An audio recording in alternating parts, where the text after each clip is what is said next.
शादी की सालगिरह पर पति को मिला अनोखा गिफ्ट। पत्नी ने पैसों के लिए खुद का ही कर लिया। अगर मेरे साथ वक्त बिताती पति के सामने ही गैर मर्द की बाहों में थी वो। पैसों के लिए रिश्तों को कर दिया टार टार। लेकिन फिर हुआ ऐसा खेल जिसने मचा दिया हर तरफ हंगामा। सुनिए पति पत्नी और पैसे की यह हैरान कर देने वाली कहानी बिल्कुल मुफ्त। और अगर मेरे साथ तुम बैठती हो तो 2 करोड़, 10 करोड़ तब दूंगा अगर तुम मेरे साथ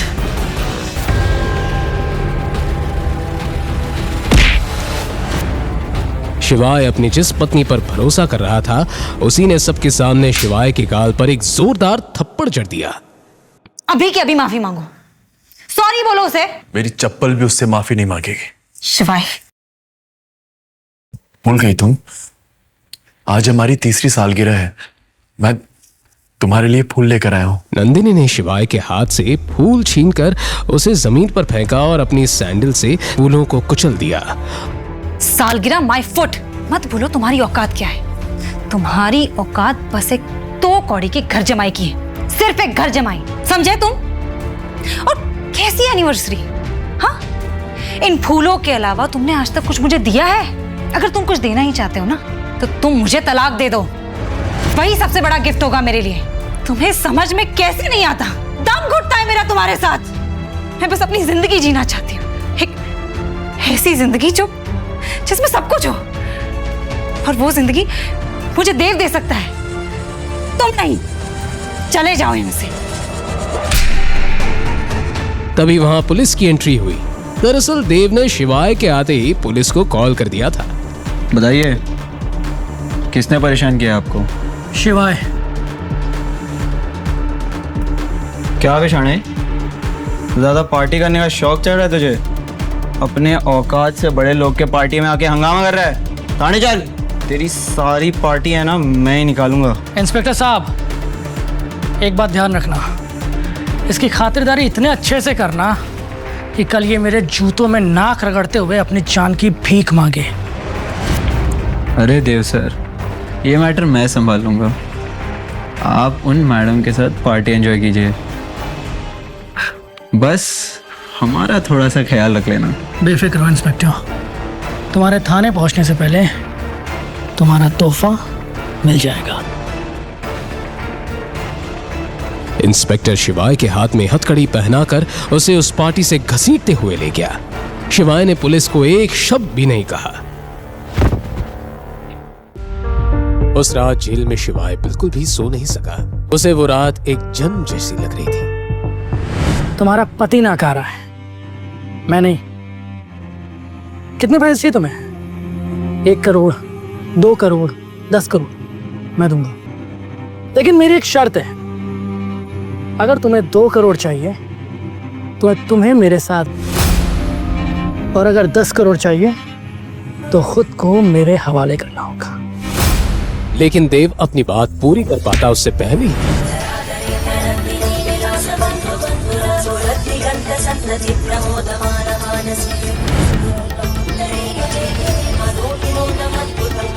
ऑल आर मैड, निकालो उसको बाहर।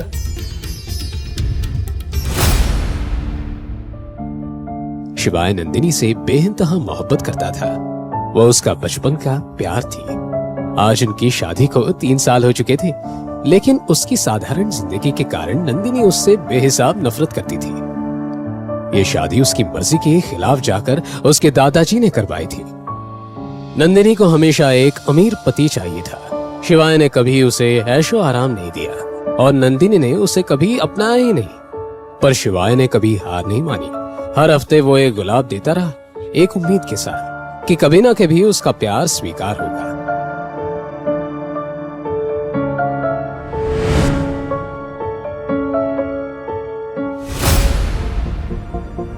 Hi Nandini. Oh, hi Riya. Wow, you are looking so pretty. Thank you. Jewellery पहनना भूल गई क्या? ओह सॉरी, तेरा पति तो तुझे चप्पल भी नहीं दिला सकता, तो ज्वेलरी तो बहुत दूर की बात है। खैर देख, मेरे पति ने कल ही मुझे 3 करोड़ का नेकलेस दिया है। सही लग रहा है ना? Very nice. Yeah.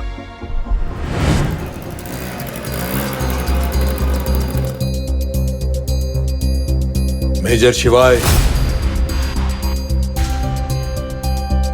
फाइनली आप हमें मिल गए।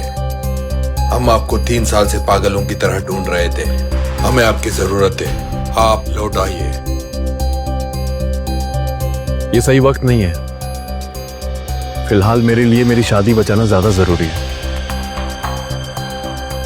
चले जाओ तुम।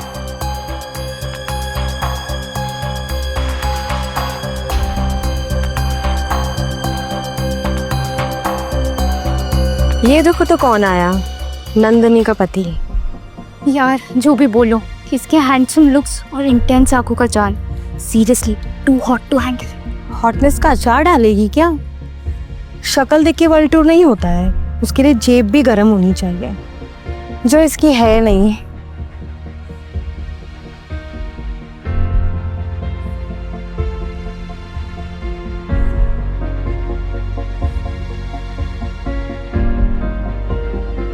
नंदिनी,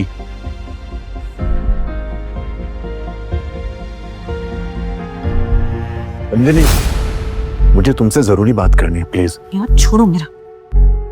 तुम यहाँ क्या कर रहे हो? हाँ? नंदिनी, साइड में चल के बात करते हैं ना। मुझे तुम्हें अपने बारे में सब कुछ बताना है, प्लीज मेरे साथ और चलो। क्या बताना चाहते हो तुम? 3 साल से मैं बस तुम्हारी ही बातें सुन रही हूँ। और अब अच्छा होगा कि तुम यहाँ से निकल जाओ, दफा हो जाओ यहाँ से। मैं कहती हूँ जाओ।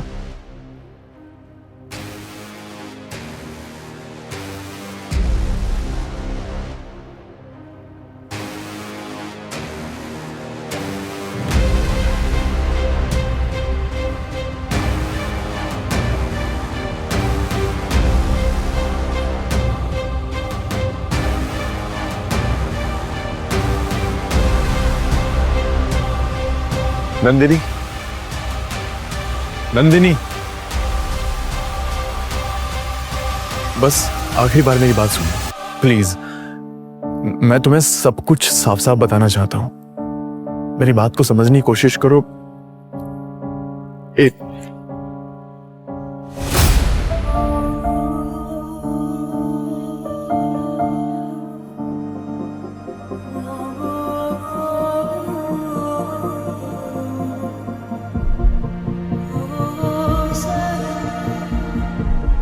ये देख रहे हो तुम?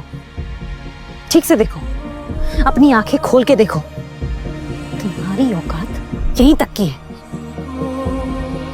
अब अपना ये मुंह उठाओ और निकलो यहाँ से। किस बात का इतना बवाल मचा रहा है तू? नन्ही में भी रिलैक्स। तुम्हारा पति नाकारा है, मैं नहीं। कितने पैसे चाहिए तुम्हें? 1 करोड़, 2 करोड़, 10 करोड़ मैं दूंगा। क्या तुम मेरी मदद करोगे? ऑब्वियसली, मैं तुम्हारा दोस्त हूं, लेकिन मेरी एक शर्त है। अगर तुम्हें 2 करोड़ चाहिए तो तुम्हें मेरे साथ, और अगर 10 करोड़ चाहिए तो खुद को मेरे हवाले करना होगा। लेकिन देव अपनी बात पूरी कर पाता उससे पहले ही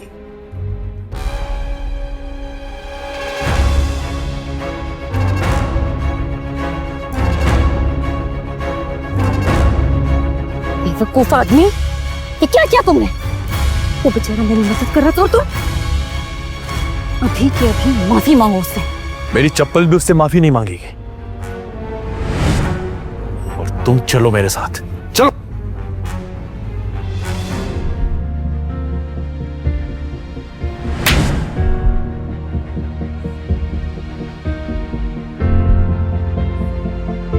शिवाय सिर्फ नंदिनी को देख रहा था। यकीन नहीं हो रहा था कि 3 साल से जिस लड़के के लिए वो जी रहा था वो इतनी लालची और एहसान फरामोश निकलेगी। ये 12 साल पुरानी नंदिनी नहीं हो सकती। इतनी मासूम और साफ दिल वाली लड़की इतनी घटिया कब बन गई? या शिवाय माहेश्वरी कौन है? मैं हूं शिवाय।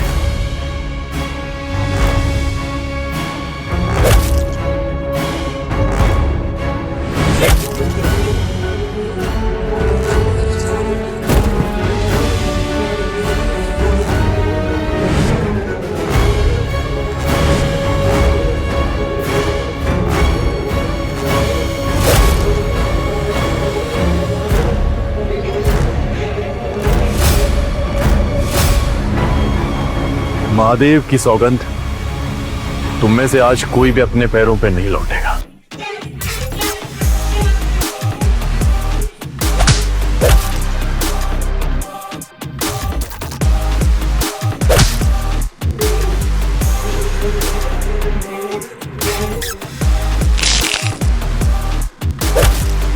एक साथ बॉडीगार्ड्स को मारना मजाक नहीं था।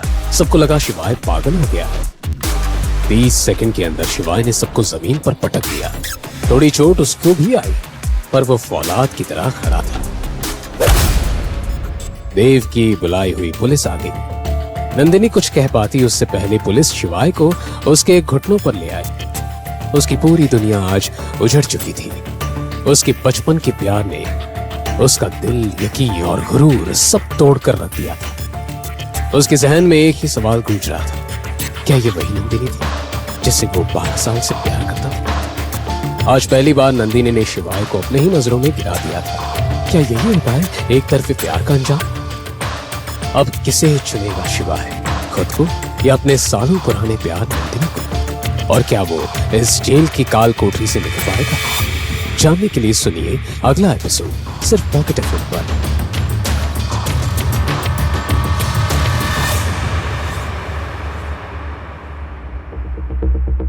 दूसरी तरफ आधी रात को नंदिनी अपने घर पहुंची और गुस्से में तमतमाते हुए रेखा के कमरे का दरवाजा जोर जोर से नॉक करने लगी। मॉम, दरवाजा खोलो। यहाँ मेरी नींद उड़ी हुई है और अब चैन की नींद कैसे सो रही है? क्या बेटा, इतनी रात को चीख क्यों रही है? और तू तो पार्टी के लिए गई थी ना, किसी से पैसों की मदद हुई क्या? मदद तो बहुत दूर की बात है। मुझे उस निकम्मे पति ने वहां सबके सामने तमाशा कर दिया और अब कोई भी मेरी मदद नहीं करना चाहता। सबके सब मुंह मोड़ के चले गए। नंदिनी ने अपनी माँ को क्लब में घटी पूरी घटना बताई। ये सब वो तेरे दादाजी बुढ़े की वजह से हुआ है। उसने ही तेरी शादी शिवाय से करवा दी जबरदस्ती। अगर उस वक्त मैं रोक लेती ना, तब ये नौबत नहीं आती। मॉम, बस बहुत हो चुका।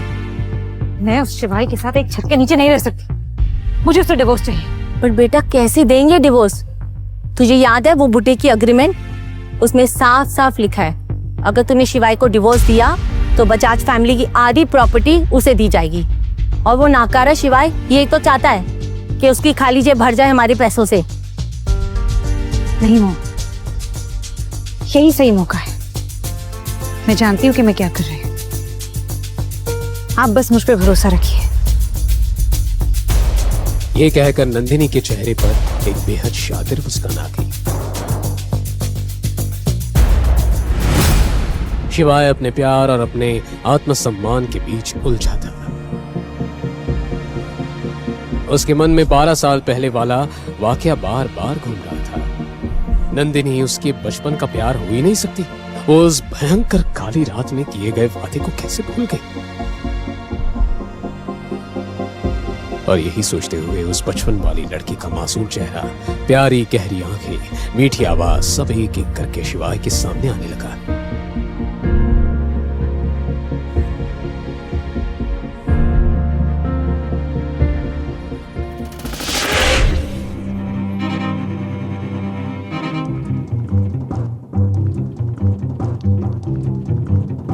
अगर नंदिनी मेरे बचपन का प्यार थी तो मैं उसे जाने कैसे दे सकता हूं?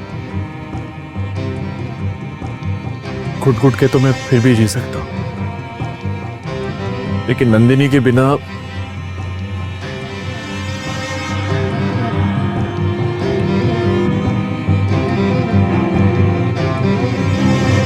अगले दिन सुबह होते ही नंदिनी जल्दी से उठकर तैयार हो गई। आज वो खुश थी क्योंकि फाइनली उसे इस बेकार शादी से छुटकारा पाने का मौका जो मिल गया था। वो सोच रहा होगा उससे आज जमानत मिलेगी, लेकिन मैं आज उसे तलाक दूंगी। मैं वकील से उसके जमानत के लिए नहीं, उसके तलाक के लिए मिलूंगी। I am so happy. Nandini नीचे आ गई जहां उसका दोस्त यश पहले से ही बैठकर चाय पी रहा था। यश नंदिनी का स्कूल फ्रेंड था और स्कूल से ही नंदिनी पर लट्टू था। रेखा से तलाक की भनक लगते ही वो नंदिनी से मिलने आ गया। अरे यश बेटा, इतने दिनों बाद आए हो।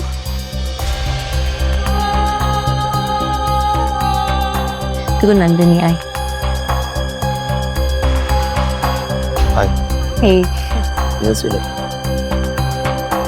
और आजकल क्या कर रहे हो? इतनी महंगी गाड़ी खरीदी? जी आंटी, एक्चुअली मुझे प्रमोशन मिल चुका है। फिलहाल 5 करोड़ का पैकेज है मेरा। जी। बेटा तुम कितने जिम्मेदार और काबिल हो। और ये शिवाय हमारे परिवार के लिए कलंक है।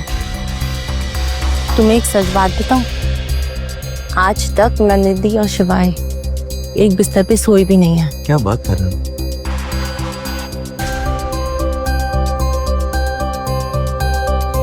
तू चले? हाँ श्योर। लेट हो रहा है ना?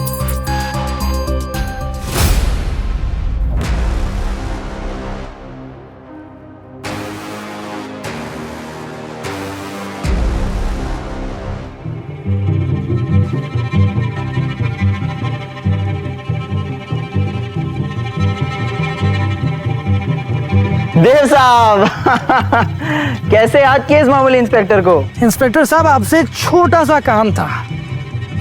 देव ने अपनी बेइज्जती का बदला लेने के लिए पुलिस स्टेशन कॉल किया और इंस्पेक्टर को रिश्वत देकर शिवाय को 3rd डिग्री टॉर्चर देने के लिए कहा। 1 मिनट पाटिल, वो जो 3 नंबर वाले में हीरो है ना, उसके कपड़े उतार। उसकी आज गर्मी है ना, मैं निकालूंगा। हाँ देव साहब, काम हो जाएगा।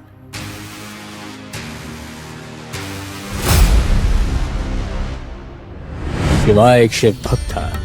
जब भी वो जीवन में किसी दो राह पर खड़ा होता तब वो महाकाल को पुकारता। आज भी जब वो कोने में अपनी आंखें बंद करके ओम नमः शिवाय का जाप कर रहा था कि तभी वो हवलदार शिवाय के पास गए।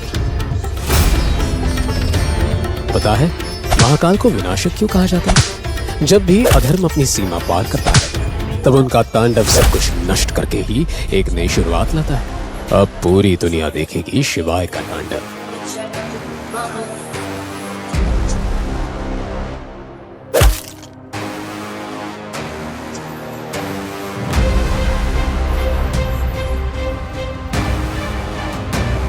तभी इंस्पेक्टर के साथ 2 और हवलदार वहां आए और शिवाय को लाठियों से मारने लगे।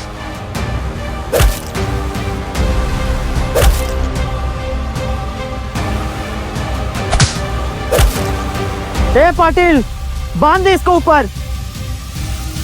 कुछ ही मिनटों में हवलदारों ने उसके हाथ पैर बांधकर उसे जेल की काल कोठरी में लटका दिया। उसका गठीला शरीर अब एक बेजान जानवर की तरह लटक रहा है।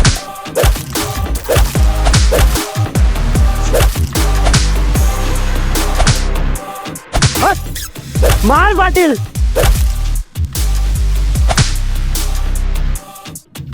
बल्ब की रोशनी में शिवाय के बदन से खून पानी की तरह बह रहा था और सामने इंस्पेक्टर अपनी बेल्ट लेकर उसे मारने के लिए तैयार था।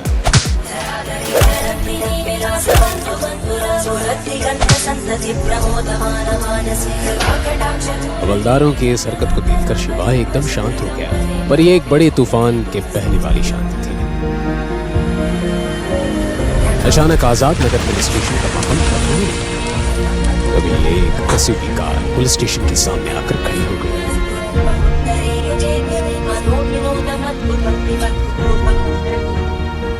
उनमें से एक ऑफिसर कैप्टन सरताज शिवाय को ऐसे देखकर चौंक गया और हड़बड़ाते हुए बोला, ये क्या किया तुम लोगों ने? You all are mad. निकालो उसको बाहर। ये सब क्या तमाशा लगा रखा है? पहले मुझे ये बताओ कि हम एक तरह के क्या अपने रौब दिखाना चाहते हो? तुम्हें पता भी है शिवम महेश्वरी है कौन? आज से 3 साल पहले इस शहर को बचाने वाले मसीहा है वो। एक साथ 735 आतंकियों को मारने वाला योद्धा है वो, और इंडिया के सबसे बड़े सीक्रेट एजेंसी का चीफ है वो मेजर शिवा है। सुनो इंस्पेक्टर, ये बात अपने तक ही रखना। ये नाम सुनते ही बॉडी इंस्पेक्टर को दिन में तारे दिखने लगे। इतने बड़े अधिकारी को उसने पिछली एक रात से जेल में रखा हुआ था और उनकी ऐसी हालत का जिम्मेदार वो था। अब इंस्पेक्टर को अपनी नौकरी जाने का डर सता था। कुछ ही देर में जेल का ताला खोलकर शिवाय के हाथ पैर की रस्सी खोलकर इज्जत के साथ बाहर लाकर कुर्सी पर बैठाया गया। शिवाय के कपड़े फटे हुए थे, सर से लेकर पांव तक वो खून से लथपथ था। वो दोनों हवलदार शिवाय के खून को उसके शरीर से साफ करने लगे। 3 साल बाद सभी कमांडोज आज पहली बार शिवाय को देख रहे थे। सर, हमने आपको कहाँ नहीं ढूंढा और आप यहाँ थे। हमें कल पता चला आप इस हालत में हैं, इसलिए मैं पूरी बटालियन को लेकर यहाँ आया हूँ आपको लेने। आई एम सॉरी सर, हम लेट। नहीं कैप्टन, तुम एकदम वक्त पे आए हो। अभी हमें यहाँ से निकलना चाहिए। मुझे बजाज मेंशन ड्रॉप कर दो। इतना सब होने के बाद भी शिवाय नंदिनी के बारे में ही सोच रहा था। उसकी आंखों में कल रात की लगाई नंदिनी की आग दहक रही थी। शिवाय को वो आग बुझानी थी जो नंदिनी से मिलने के बाद भी बुझ सकती थी। शिवाय ने सबको वहां से वापस जाने का ऑर्डर दिया। Platoon fall back.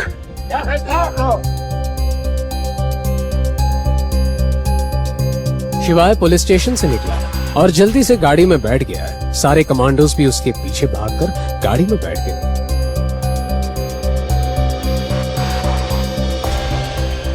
शिवाय के बगल में बैठे कैप्टन सरताज ने पूछा, मेजर, आप पूरी रात जेल में क्यों रहे?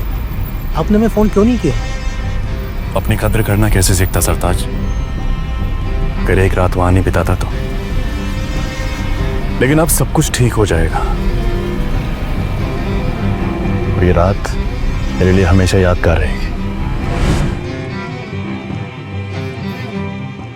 उसे नंदिनी से कोई उम्मीद नहीं थी, पर फिर भी उसके कड़वे शब्द सोचते ही उसके बदन में सिरहन दौड़ गई। मुझे आपसे कुछ इंपॉर्टेंट बात करनी है। आपको याद होगा मेजर, आज से 5 साल पहले हमने एक समझौता किया था जेएनके में गैर कानूनी मामलों को लेकर, लेकिन अब मिशन पूरा नहीं कर पा रहे हैं। वहाँ के गैर कानूनी संगठनों ने समझौता तोड़ दिया है। वो हम पर कभी भी हमला कर सकते हैं। हमें आपकी जरूरत है मेजर, अब आपको वापस आना होगा। मैं वो 3 साल पहले वाली दुनिया छोड़ चुका हूं Sartaj. Now I am a common man.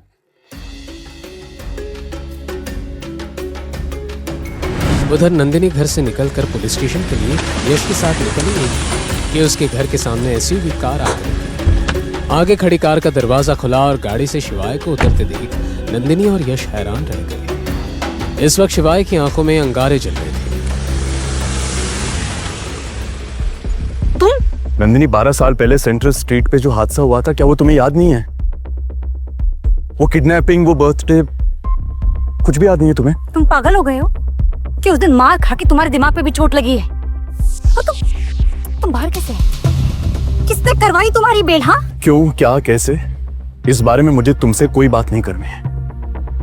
जिंदगी ने मुझे बहुत बड़ा सबक सिखाया नंदिनी, और अगर कल तुम मेरी इंसल्ट नहीं करती ना, उस तरह से मिसबिहेव नहीं करती ना, तो शायद मैं अपनी कद्र करना भी नहीं सीख पाता। तुम्हारा दिमाग खराब हो गया है? आज जो ये तुम्हारी हालत है ना, वो सिर्फ और सिर्फ तुम्हारी वजह से है, मेरी वजह से नहीं। मैं तो तुम पर एहसान करने वाली थी, तुम्हें जेल से छुड़ा करो तुम वो की।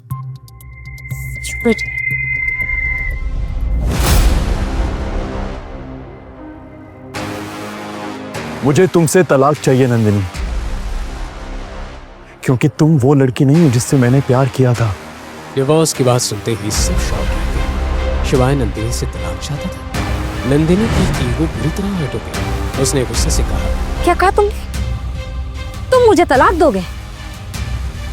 मैं तुम्हारी औकात से कई गुना ज्यादा ऊपर हूँ, समझे तुम? और तुम बाहर कैसे आए?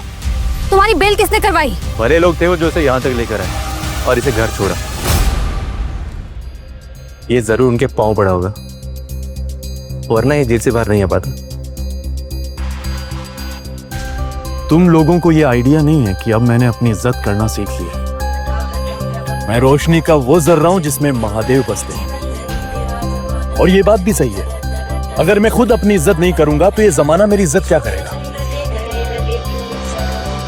मेरी हर एक सांस मेरी एक पूजा है और हर एक कदम एक मिसाल। और अब तुम देखते रहना, बहुत मजा आने वाला है। तुम होते कौन हो मुझे ये सब कहने वाले? पूरा इंदौर जानता है कि तुम्हारी क्या औकात है। आए बड़े मुझे सच्चाई पे लेक्चर देने वाले। हाँ, मैंने अपनी इज्जत खोई है, तुम्हारे सामने, तुम्हारे परिवार के सामने और यहां तक कि पूरे शहर के सामने। ये मेरी गलती थी, लेकिन तुम्हें मेरा प्यार दिखाई नहीं दिया नंदिनी। मैं तुम्हारे लिए छोटे छोटे एफर्ट्स करता था, तुम्हें कुछ भी दिखाई नहीं दिया। तुम्हें क्या लगता है नंदिनी, मुझे मजा आता है लोगों की गालियां सुनने में। मैंने तुमसे सच्चा प्यार किया था, लेकिन तुम्हें वो नहीं दिखा। तुम्हें सिर्फ वो दिखा जो तुम्हारी माँ ने तुम्हें दिखाया, जो इस शहर ने तुम्हें दिखाया। तुम मेरे प्यार को कभी समझ ही नहीं पाई नंदिनी, कभी नहीं। लेकिन महाकाल की सौगंध, अब मैं खुद की नजरों में और जलील नहीं होना चाहता।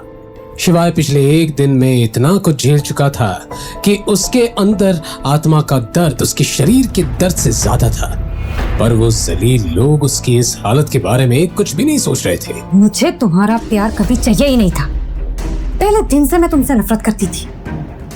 पता नहीं दादाजी को क्या नजर आ गया तुमने, तो तुमसे जबरदस्ती शादी करवा दी। और क्या कहा तुमने? छोटे छोटे एफर्ट्स क्या थे? लास्ट गिफ्ट तुमने मुझे एक नकली पर्ल का नेकलेस दिया था। नकली था वो, सुन रहे हो?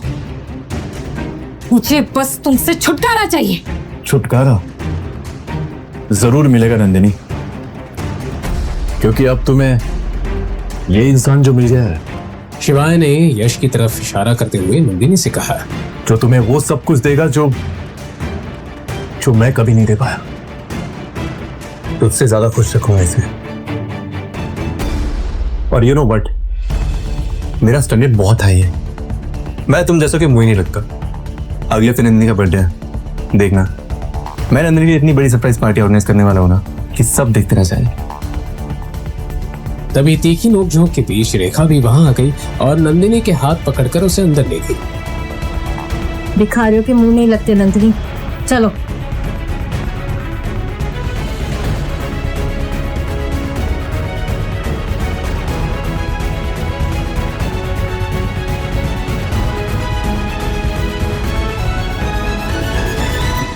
और शिवाय और यश आमने सामने खड़े थे। यश खुद को अकेला पाकर हड़बड़ा गया और कुछ सोचते हुए उसने चिल्लाकर नंदिनी से कहा, ओके नंदिनी, मैं कल आता हूं।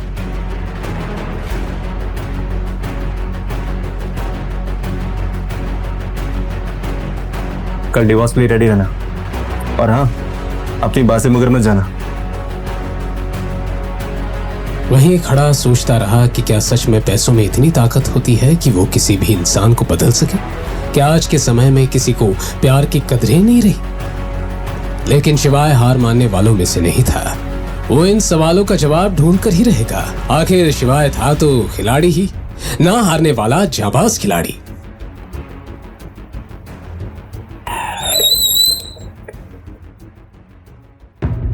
शिवाय ने अपने स्कूटर को एक खाली गली में रोका। उसने अपनी स्कूटी की डिक्की से रूबिक्स क्यूब निकाली और ठंडी हवा लेते लेते सॉल्व करने लगा।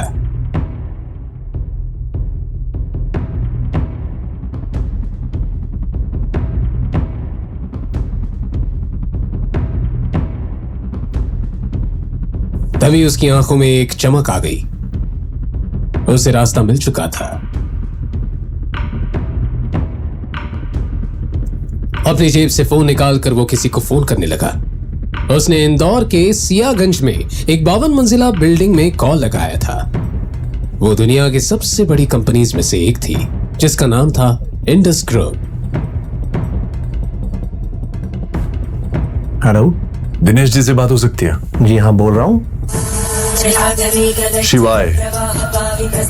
शिवाय माहेश्वरी। हफ्ते हुए एक 50 साल के आदमी ने ये कहा।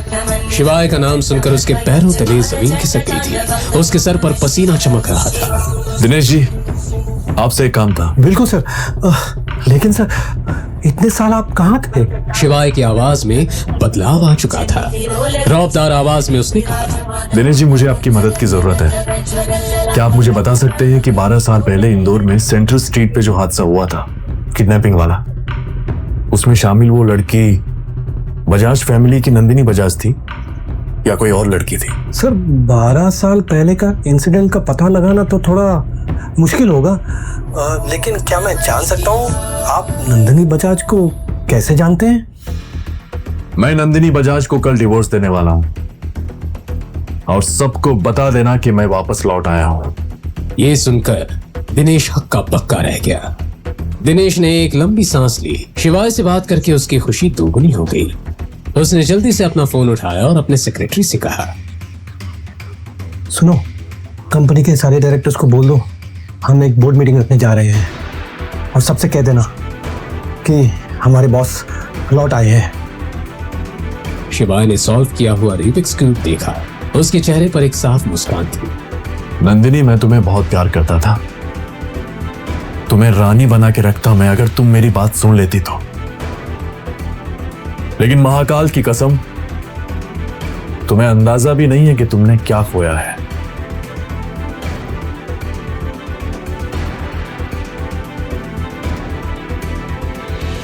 आगे आगे देखो होता है क्या।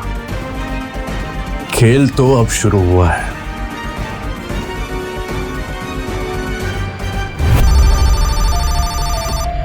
इस समय दुनिया के हर कोने में मौजूद इंडस ग्रुप के लोगों को मैसेजेस आने लगे थे। चाहे वो कहीं भी हो या उनकी पहचान कुछ भी हो, सभी को अपने फोन पर एक मैसेज मिला। मैसेज फ्रॉम इंडस ग्रुप, शिवाय माहेश्वरी इज बैक। इस हड़बड़ी में देव अंदर आया। क्या बात है, इतना हंगामा क्यों हो रहा ऑफिस में? देव वही लड़का था जिसने नंदिनी को साथ सोने का ऑफर उस पार्टी में दिया था और दिनेश देव का चाचा था, जिस बात से शिवाय अनजान था। ये तेरे सर पे चोट कैसी? देव ये जानता था कि उसके चाचा उससे ये सवाल जरूर पूछेंगे। अब कुछ नहीं, वो एक पार्टी में गया था, थोड़ा सा झगड़ा हो गया था। ये सुनकर दिनेश की भाव तुरंत बदल गई। नाम बोल उसका। इंदौर शहर में किस माइकलाल में हिम्मत है कि तुझ पे हाथ उठा सके? देव बताना तो चाहता था, लेकिन बताता भी तो क्या कि एक निकम्मे पति से मार खाई थी उसने। ये उसकी शान के खिलाफ था। वो एक लड़का था और उसके कुछ दोस्त थे, अकेला होता तो बताता। देव हिचकिचा रहा था। दिनेश को इस बात की भनक लग चुकी थी। क्या चाहिए बोल। देव हिचकिचाते हुए बोला, चाचा, आपके फोन में उन लोगों के नंबर है ना जो मेरे लिए उस लड़के के हाथ पैर तोड़वा सकते हैं? आप मुझे वो नंबर दे सकते हैं? मेरा एक काम करवाना था मुझे। देव की बात सुनते ही दिनेश ने धीमी आवाज में उसे समझाया। तू मेरे बेटे जैसा है, इसलिए बता रहा हूँ। अभी हालात ठीक नहीं है, कुछ उलट पुलट हो गया तो लेने के देने पड़ जाएंगे। ये सुन के देव ने अपनी बात पर थोड़ा और जोर दिया। चाचा प्लीज, मुझे सिर्फ उसके हाथ पैर तोड़वाने और कुछ भी नहीं। दिनेश अब भी मना नहीं कर पाया और अपनी जेब से फोन निकालकर उसे देने लगा, पर तभी हाथ वापस खींच लिया। नाम क्या है उसका? नाम नहीं पता मुझे, मेरी क्लासमेट का पति है, बस मामूली आदमी, कुछ ज्यादा नहीं।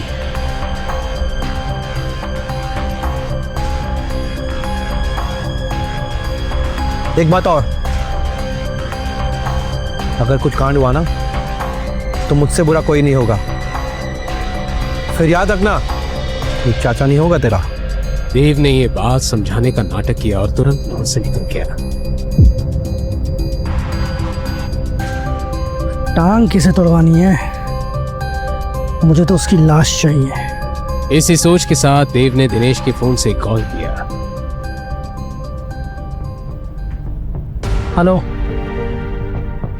एक आदमी की सुपारी देनी है, सीधा लाश चाहिए, बदले में 20 लाख रुपए दूंगा।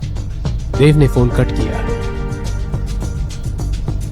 पुलिस से तो बच गया, अब हेडशॉट से कैसे बची?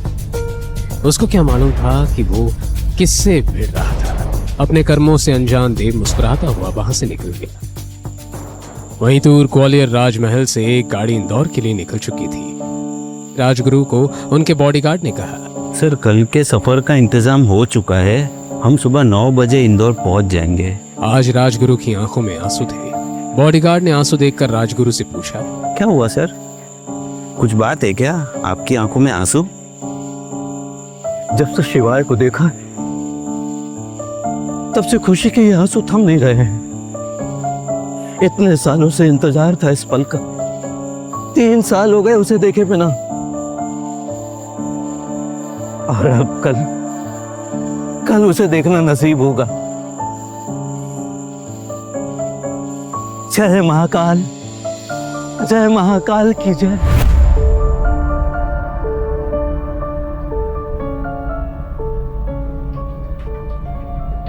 इंदौर के विजयनगर में एक होटल में शिवाय ने चेक इन किया। रूम में जाते ही वो बेड पे बैठ गया। इस वक्त शिवाय के मन में काफी सवाल थे। कहीं नंदिनी वही लड़की तो नहीं? अगर नंदिनी वही लड़की हुई तो तो कैसे अपना पाऊंगा मैं उसे? मेरी इज्जत का क्या होगा? सही कर रहा हूं या गलत, कुछ समझ में नहीं आ रहा मुझे।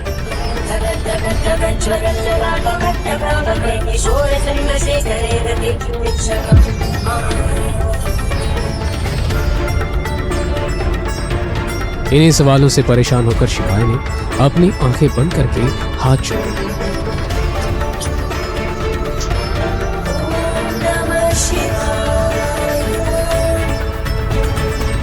ओम नमः शिवाय। ओम नमः शिवाय। ओम नमः शिवाय। ओम नमः शिवाय।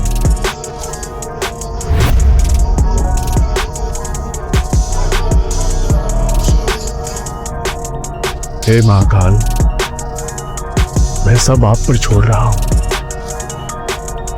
फिर आंखें खोल के उसने कहा,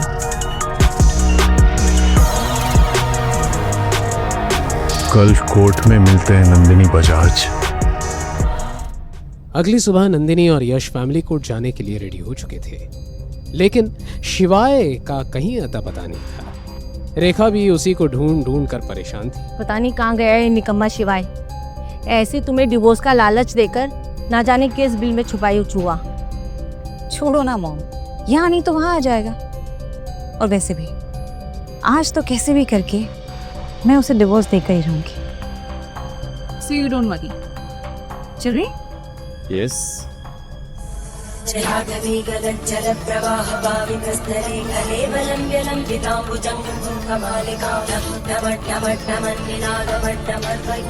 उधर शिवाय महाकाल की पूजा अभिषेक कर रहा था।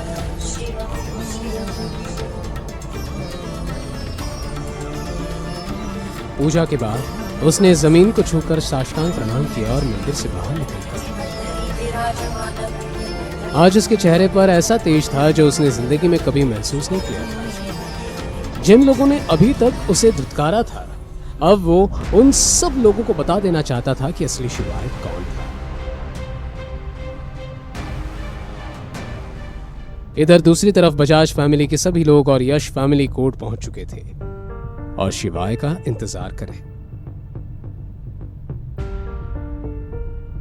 नंदिनी अपने वकील से बात करने चली गई थी। रेखा और यश दोनों अकेले ही रह गए थे। बेटा जी मेरे बेटे को खुश रख पाओगे ना? जी बिल्कुल, खुद से ही हो सब। और वैसे भी मेरी कंपनी बहुत बड़ी बिजनेस डील करने वाली है, वो भी इंडस ग्रुप के साथ। तो आपको टेंशन लेने की कोई ज़रूरत नहीं है। एक बार वो डील फाइनल होगी, उसके बाद आपकी बेटी करोड़ों में मिलेगी। वाह, इंडस ग्रुप, वो तो बहुत बड़ी कंपनी है। बेटा सच बोल, मुझे भी बहुत शौक था खेत कूद करने का, लेकिन मेरी उम्र की वजह से मैं करोड़ों का बोझ नहीं उठा पाती। बस लाखों से ही खुश हो जाऊंगी। क्यों नहीं, इधर आपकी बेटी मेरी हुई और उधर सब कुछ आपका। इतना सुनकर रेखा को तसल्ली हुई कि उसे फ्यूचर की चिंता करने की कोई जरूरत नहीं। दूसरी ओर शिवाय अपने वादे के मुताबिक कोर्ट पहुंचा और नंदिनी को उसके वकील के साथ देखा। उसे देखकर शिवाय के मन में एक अजीब सी उलझन मच गई। नंदिनी, आज आखिरी बार तुमसे पूछ रहा हूं, 12 साल पहले जो कुछ भी हुआ था, क्या तुम्हें सच में याद नहीं है? 12 साल तुम्हारी घिसी पिटी बातें सुनते सुनते ना मेरे कान पक गए। तो अपनी बकवास बंद करो और डिवोर्स पेपर्स पे साइन करो। नंदिनी ने शिवाय को ऑर्डर दिया और उसके सामने पेपर्स रख दिए, मानो उसे इस दिन का बरसों से इंतजार रहा हो। Don't do it, do it. Nandini, इस फटीचे को डिवोर्स देकर तुम बहुत अच्छा करोगे। बजाज फैमिली के टुकड़ों पर पड़ने वाले अब तेरा क्या हुआ?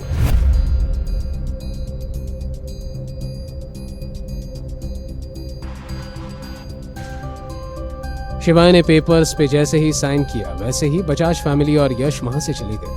वो अब शिवाय को एक पल भी नहीं देखना चाहते थे।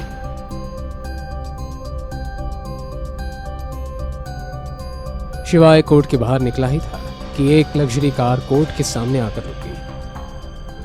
कार का दरवाजा खुला। सर पर शाही पगड़ी बांधे गाड़ी से उतरे शिवाय को सामने देख के वो खुशी से फूले ना समाये। शिवाय राजगुरु को देख खुश हुआ। शिवाय ने उनके पैर छुए।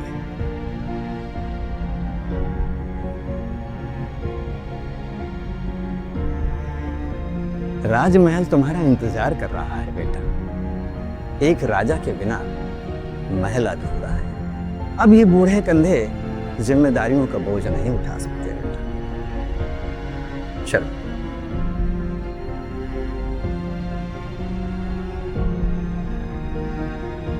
शिवाय मन में एक पहेली लिए अपने पुरानी दुनिया में वापस लौट रहा था।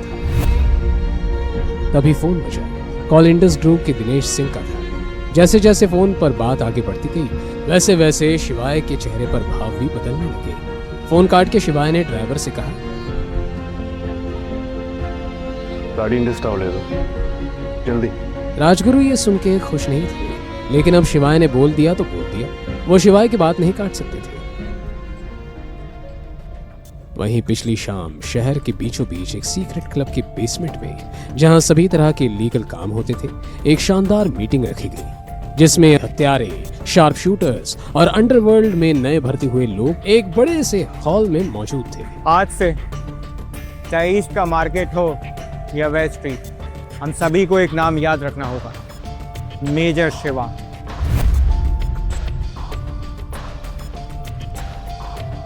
अब क्योंकि मेजर ने फिर से आने का फैसला किया है तो हमें अपने मतभेद त्याग कर उनका स्वागत करना चाहिए।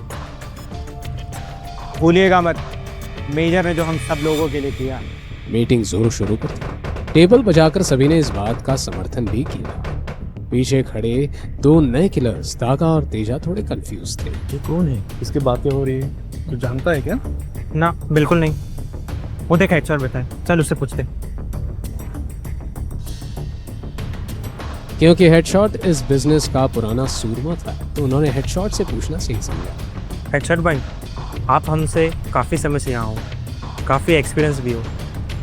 क्या आप जानते हैं ये मेजर शिवा कौन है? माँ कसम, अगर ये पार्टी नहीं चल रही थी ना तो तुम दोनों को जिंदा गाड़ देता और हमारे सामने खड़े होने की हिम्मत की।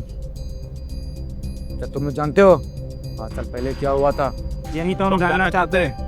5 साल पहले अंडरवर्ल्ड पे एक सनकी आदमी आया था। वो भी किसी को मार देता था, काट देता था, यहाँ तक के जला भी देता था। पर उसका एक सपना था, पूरे इंडिया के अंडरवर्ल्ड पे राज करने का। तो कहते हैं ना, हर कहानी में विलन को मारने के लिए हीरो को आना पड़ता है, और अपनी कहानी का एक ही हीरो है, मेजर शिवा। जब मेजर आए ना, उस बंदे की हालत पतली कर दी, यहाँ तक के रातों रात उसकी बनाई हुई अंडरवर्ल्ड तबाह कर दिया। मुझे आज भी याद है उनके गले का रुद्राक्ष माला। फिर क्या हुआ? उन्होंने सभी को चिता भीतर कर दिया। अपनी नाकों से देखा था 735 प्रोफेशनल किलर को मारते हुए, और वो भी बिना किसी हथियार के। उस बंदी की संगत में मैं भी न जाने कितने मासूमियों की हत्या की। फिर क्या था, मेजर ने मुझे इतना मारा, चेहरे पर दाग दिख गया। इस दाग के ताव पे मैं उनका भक्त हो गया। महादेव का रूप है वो। हम जैसे बुरे लोगों के साथ भी इतना अच्छा किया। ये निशान आज भी मुझे उनकी याद दिलाता है। ये सुनकर तागा और तेजा की आंखें फटी की फटी रह गई। उन्हें बिल्कुल यकीन नहीं हुआ कि धरती पर कोई इस तरह का आदमी भी हो सकता है। अच्छा, तुम्हें क्या लगता है तुम कुछ भी कहोगे हम और उस पर यकीन करेंगे? क्या तुमने देखा है उन्हें कभी? मिले हो कभी उनसे? उस अंधेरी काली रात में एक अकेला शेर सभी की दिलों पे भारी पड़ा, समझे? निकले यहां से।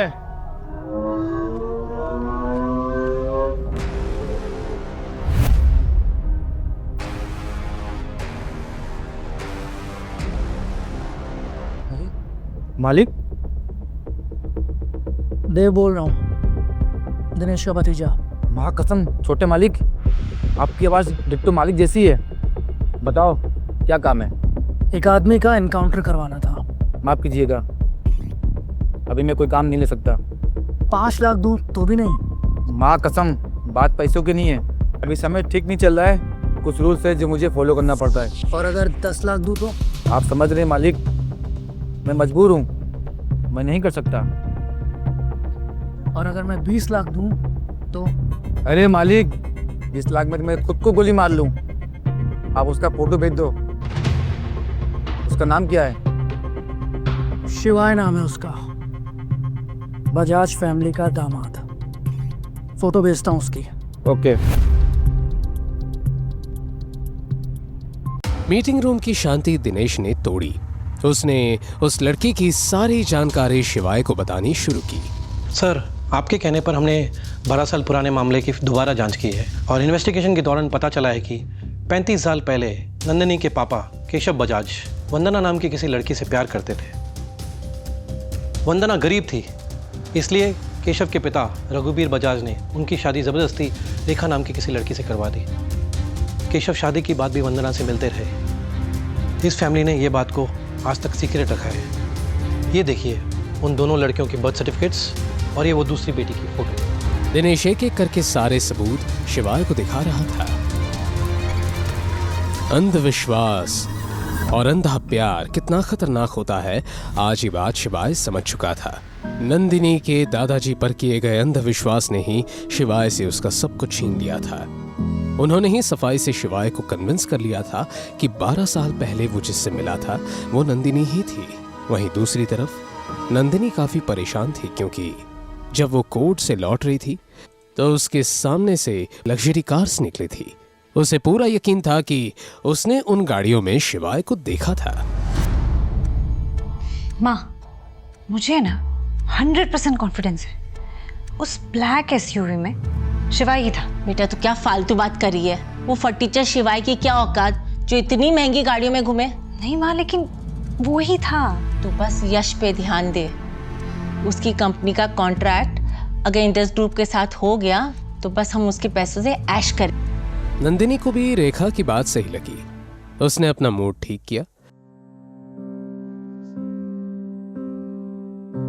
शिवाय ने फोटो देखते ही चौंक कर उसे कसकर पकड़ लिया, मानो बरसों से भटकती उसकी रूह को अचानक ठिकाना मिल गया हो। उसकी आंखें तस्वीर पर जमी थी, दिल बेकाबू धड़क रहा था। ये वही लड़की थी जिसे उसने कभी अपना सब कुछ मान लिया था। ये तो वही लड़की है जो मेरे साथ थी। कहीं बजाज परिवार की नाजायज बेटी तो नहीं? और इन दोनों बहनें की शक्लें एक जैसी क्यों हैं? जी सर, ये वही नाजायज बेटी अवंतिका है। इसे जन्म देते ही वंदना जी की डेथ हो गई थी और नंदिनी के साथ आपकी शादी से पहले ही इनके दादाजी ने अवंतिका को हॉस्टल भेज दिया ताकि वो आपके सामने ना आ सके। अवंतिका को 12 साल पहले आप चाइल्ड ट्रैफिकिंग के दौरान ही मिले थे। 12 साल! बस ये सुनते ही शिवाय का अतीत उसकी आंखों के सामने आ गया।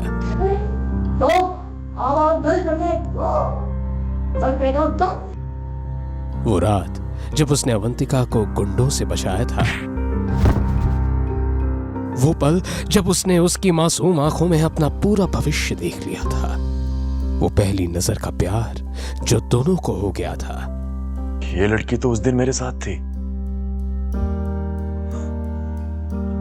अगर मुझे पता होता कि ये वही लड़की है जिससे मैंने इतना प्यार किया था और ये मुझसे इतने सालों तक दूर रही, तो महादेव की कसम मैं इसे पाने के लिए सारी हदें पार कर देता।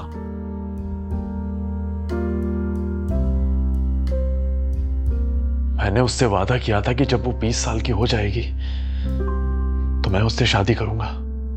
जब तुम 20 साल की हो जाओगी मैं तुमसे जरूर मिलने आऊंगा और तुमसे जरूर शादी करूंगा। और मैं अपना वादा नहीं निभा सका। आज तुम्हारी वजह से मेरी जिंदगी बच गई। अब मैं भी महादेव से रोज प्रार्थना करूंगी कि तुम जल्द से जल्द मुझे लेने आओ। अपने ख्यालों से बाहर निकलकर शिवाय ने खुद को संभालते हुए दिनेश से पूछा, अभी अवंतिका कहाँ है? सर, मुझे जितना लास्ट पता है, आज दोपहर से अवंतिका गायब है। उसे कहीं बेचा गया है, जैसे बचपन में हुआ था, लेकिन उसकी एग्जैक्ट लोकेशन कुछ ही देर में हमें पता चल जानी चाहिए। कौन है? सर, आपने मिस्टर यश जटावत को कॉन्ट्रैक्ट साइन करने के लिए बुलाया था। वो बाहर आपका वेट कर रहे हैं। Tell him to wait. Hello, कुछ पता चला अवंतिका जी का? शिवाय के लिए सिर्फ अवंतिका मायने रखती थी। ऐसा लग रहा था मानो ये सब उसके खिलाफ कोई सोची समझी साजिश थी जो बजाज परिवार ने मिलकर रची थी। उसका दिल घबरा रहा था कहीं अवंतिका के साथ कुछ गलत ना हो जाए, लेकिन बदले में जो जवाब मिला। क्या हुआ? क्या हुआ अवंतिका को? सर, बड़ी गड़बड़ हो गई है।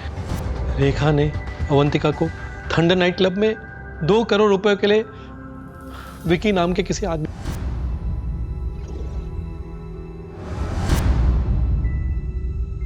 भेज दिया। शिवाय ने विकी का नाम सुना था। वो बेहद घटिया इंसान था।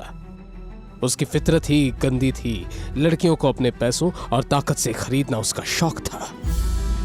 वो लड़कियों को सिर्फ एक सामान समझता था, उनकी बेबसी का फायदा उठाता था और उन्हें अपनी हवस का शिकार बनाता था। आज विकी की नजर एक नए शिकार पर थी और वो थी अवंतिका। विकी उसे भूखे कुत्ते की तरह देख रहा था।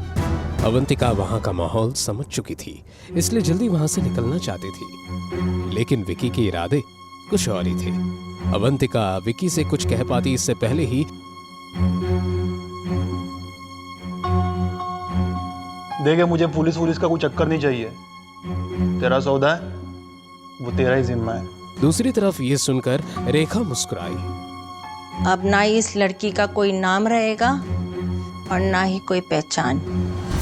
अवंतिका विकी की बात सुनकर डर गई। वो नजरें चुराकर अपने कपड़े एडजस्ट करने लगी।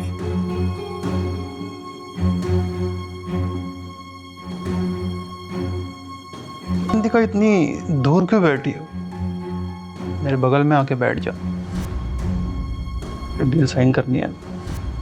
ये सुनते ही अवंतिका के बदन में सिहरन दौड़ गई। विकी के इरादे अब उसे पूरी तरह समझ आ चुके थे।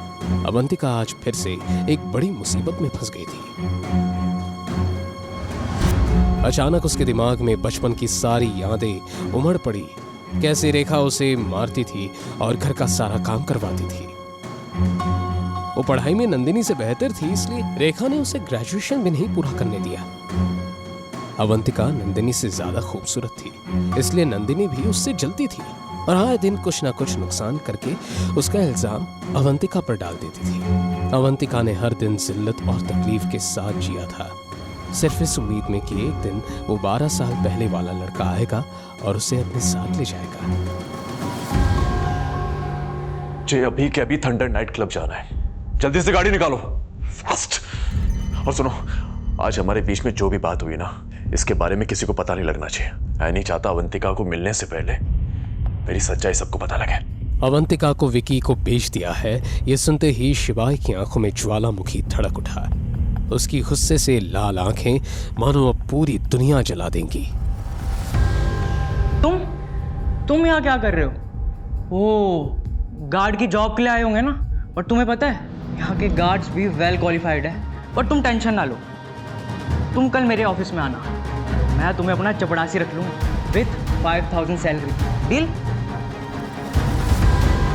अबे ओए, तू मुझे कर दिखाएगा? हाँ, तू जानता भी है मैं इंडस कंपनी के साथ कॉन्ट्रैक्ट साइन करने वाला हूँ। जैसे इंडस कंपनी और मेरी कंपनी कोलैबोरेट कर लेगी ना, वैसे ही मैं यूँ चुटकियों में करोड़पति बन जाऊंगा, चुटकियों में। और तू गरीब का गरीब, समझा? और क्या नाम था उसका? नंदिनी। मैंने सुना है नंदिनी ने भी तुझे छोड़ दिया। मेरे पास तेरी बकवास सुनने के लिए टाइम नहीं है, साइड हट। अबे ओ 2 कौड़ी के आदमी, तू मुझे इग्नोर करके जा रहा है?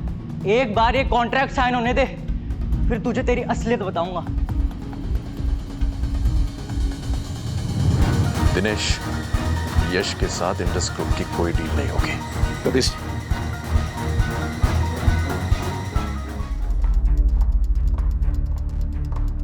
मिस्टर यश। क्या दिनेश जी फ्री हो गए? मैं उनके साथ अब कॉन्ट्रैक्ट साइन कर सकता हूँ? दिनेश जी का ऑर्डर है कि वो आपके साथ में कॉन्ट्रैक्ट कैंसिल कर रहे हैं। क्या? ये क्या बकवास कर रहे हो आप? ये सब के बारे में तो मेरी उनसे पहली बात हो चुकी है। अरे मैं सब कुछ इस कॉन्ट्रैक्ट पे लगा चुका हूँ। अगर ये डील नहीं हुई ना तो मैं सड़क पर आ जाऊंगा। आई एम सॉरी, मैं इसमें कुछ नहीं कर सकते। ये मैनेजर का फैसला है। आपने हमारे कंपनी के बहुत बड़े आदमी को ऑफेंड किया है, उन्हीं के कहने पर ये डील कैंसिल की गई है। आप जल्दी यहाँ से निकल जाइए, वरना मुझे जबरदस्ती गार्ड्स को बुलाकर आपको यहाँ से निकलवाना पड़ेगा। Get out.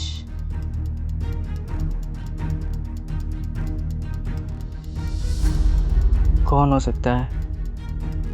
शिवाय?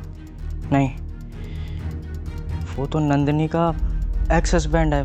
नहीं, उसको उससे क्या लेना देना। यश को समझ नहीं आ रहा था कि ये सब क्या हो रहा था। उसने इन 2 दिनों में किसी बड़े आदमी को ऑफेंड नहीं किया था, सिर्फ शिवाय को छोड़कर। यश अपने दिमाग पर बहुत जोर डाल रहा था, लेकिन उसे कुछ समझ नहीं आ रहा था। वहीं दूसरी तरफ शिवाय ऑफिस बिल्डिंग के पार्किंग लॉट में आ गया। उसने कार स्टार्ट की और फुल स्पीड में वहां से निकल गया। उसे पता था 1 सेकंड की देरी भी अवंतिका की जिंदगी तबाह कर सकती है।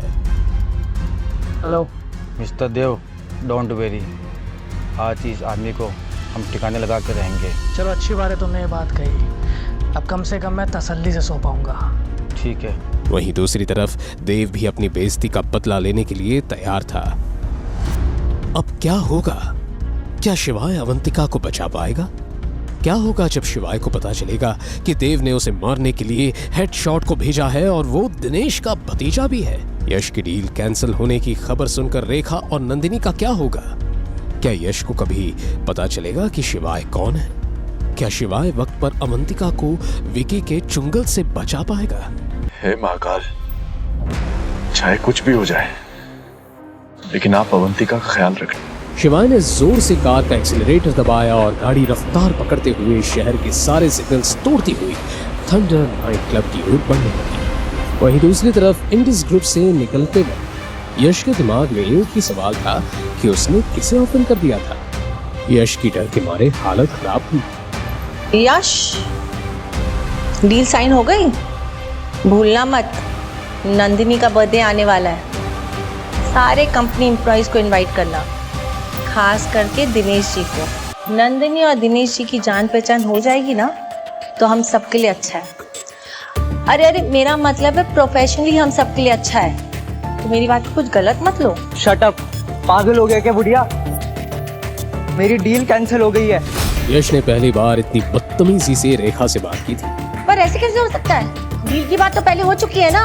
अरे मुझे क्या पता, मैं तो बर्बाद हो चुका हूँ, सड़क पे आ चुका हूँ, और आप कह रहे हो कि मैं आपकी बेटी के लिए बर्थडे पार्टी ऑर्गेनाइज करूं। इतना बोलकर उसने गुस्से में रेखा का फोन काट दिया। ये यश भी यूजलेस निकला, इसकी डील भी कैंसिल हो गई। क्या डील कैंसिल हो गई? इसका मतलब दिनेश जी मेरे बर्थडे पार्टी में नहीं आएंगे। हम हमारे कंपनी को बचाने के लिए 2 करोड़ कहाँ से आएंगे? हम दादाजी का बंगलो बेचते थे, एटलीस्ट उससे 2-3 करोड़ तो आ ही जाएंगे ना। शांत बेटा, घर बेचने की जरूरत नहीं है। अवंतिका रानी कब काम आएगी?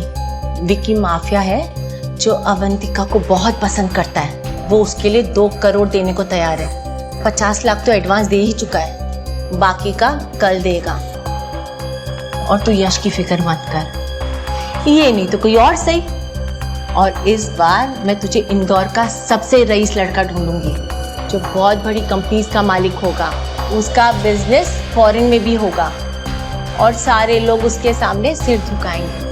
नंदिनी ये सुनकर बहुत खुश हुई। रेखा इस सच से बिल्कुल अनजान थी कि जैसा लड़का वो नंदिनी के लिए ढूंढ रही थी, शिवाय बिल्कुल वैसा ही था जिसे उसने बिल्कुल गरीब समझकर धुतकार दिया था। मगर रेखा आज बहुत खुश थी क्योंकि एक तरफ उसे विकी से 50 लाख रुपए मिल गए थे और दूसरा अवंतिका से परमानेंट छुटकारा।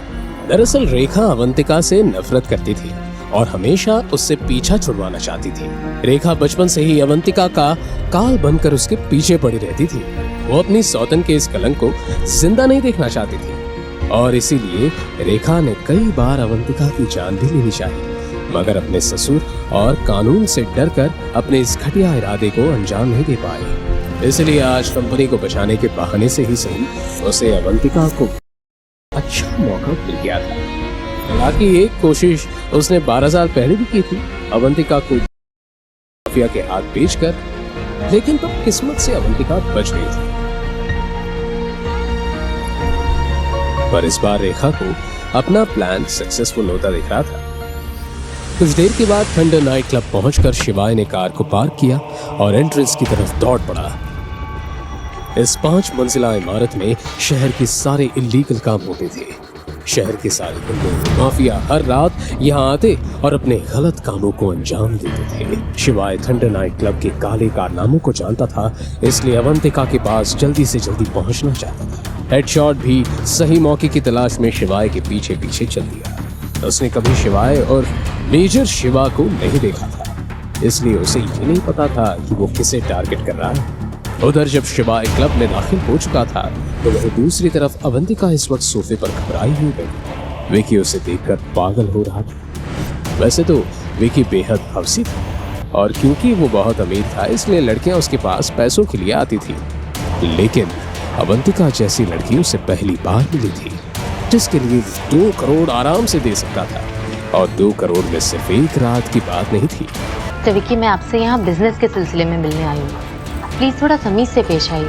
दरअसल रेखा ने अवंतिका को ये कहकर विकी से मिलने के लिए भेजा था कि विकी 2 करोड़ रुपए बजाज इंडस्ट्रीज पर इन्वेस्ट करना चाहता था, जिसके लिए अग्रीमेंट पेपर पर अवंतिका को उसके साइन करवाने थे। अवंतिका, इतनी जल्दी भी क्या है? डिस्कशन में कोऑपरेशन होना बहुत जरूरी है। चलो एक काम करते हैं, पहले साथ में डिनर करते हैं, फिर कोई अच्छी सी मूवी देखते। विक्की नाम का आदमी एक 28 साल की लड़की को लेकर आया था। कहाँ है वो? बता कहाँ है वो? तो पूरी गोलियां तुझमें उतार दी। अबे बोल। मैंने सुना है तुम बजाज फैमिली की नाजायज औलाद हो। तुम्हारे लिए जिंदगी कितनी मुश्किल रही होगी ना। देखो तुम्हारे कपड़े भी कितने सस्ते लग रहे हैं। मैं चाहूँ तो तुम्हें हर ब्रांड के कपड़े दिला सकता हूँ। बहुत पैसा है मेरे पास, बस एक बार मुझे अपनी बाहों में से। ये सुनते ही अवंतिका का खून खौल उठा। उसने विकी की आंखों में देखते हुए सख्त लहजे में कहा, मिस्टर विकी, मैं उन लड़कियों में से नहीं हूँ जो चंद पैसों के लिए अपनी सेल्फ रिस्पेक्ट बेचती। अपनी हद में रहेंगे तो बेहतर है। अवंतिका के ऐसे तेवर देख विकी का खून खौल गया और उसने कहा, तुम मुझे मना कर रही हो, मुझे नीचा दिखा रही हो? कि मैंने ऐसा कुछ नहीं किया। आप मेरी बातों का गलत मतलब मत निकालिए।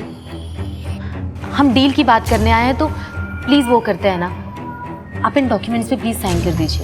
अब विकी को अवंतिका पर बहुत गुस्सा आ रहा था, लेकिन उसे अवंतिका का ये एटीट्यूड और ज्यादा अट्रैक्ट भी कर रहा था। अवंतिका की वो काली गहरी आंखें, वो मखमली होंठ, वो पतली सी गर्दन और वो मखमली बदन उसको पागल बना रहा था। वो अवंतिका को छूने के लिए पागल हो रहा था। उसने अवंतिका के सामने बोतल रखते हुए कहा,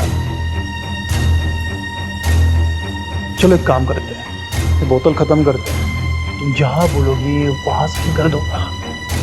अब अवंतिका से रहा नहीं गया और वो गुस्से से बोली, मिस्टर विकी, आपको साइन करना है तो कीजिए, वरना मत कीजिए।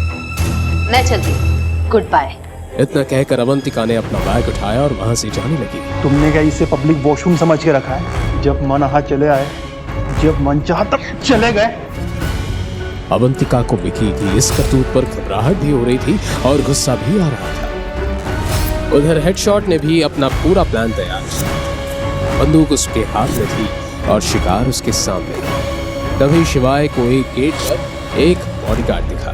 उसने बॉडीगार्ड को चीते की तरह फुर्ती से दबोच लिया। उधर दूसरी तरफ अवंतिका चिल्लाते हुए विकी से बोली, ये आप क्या कर रहे हैं? प्लीज मुझे जाने दीजिए। तुम्हें सच में लगता है कि तुम्हें यहाँ डॉक्यूमेंट पर साइन करने के लिए भेजा है? तो चुपचाप अभी मेरे पास आओ और मेरे कोर्ट में आके बैठ जाओ। अवंतिका को यह सुनकर जोर का झटका लगा। उसे इस घटियापन की बिल्कुल उम्मीद नहीं थी। वो तो दादी के कहने पर यहाँ आई थी। नहीं नहीं, ये सच नहीं हो सकता। अवंतिका ने खुद को संभाला और फौरन दरवाजे की तरफ भागकर दरवाजा खोलने की कोशिश करने लगी। बचाओ! जब दरवाजा नहीं खुला तो अवंतिका रोते हुए चिल्लाने लगी। उसे चिल्लाते देख विकी जोर से हंसा और बोला, चिल्लाओ, जितना चिल्लाना है उतना चिल्लाओ।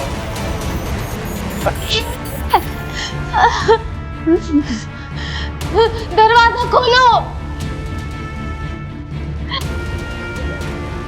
इतनी जल्दी भी क्या है?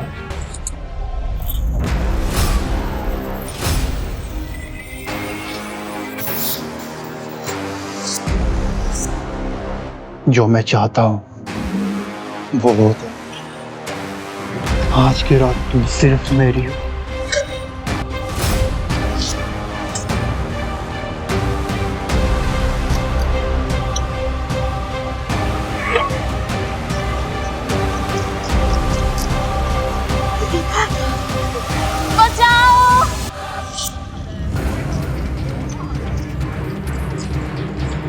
अवंतिका पीछे हटने लगी, लेकिन तभी दरवाजा खुला और 2 बॉडीगार्ड्स अंदर आ गए। इसकी जिद तोड़ो ताकि इसको समझ में आए जो चीज मेरी है मेरी ही रहेगी।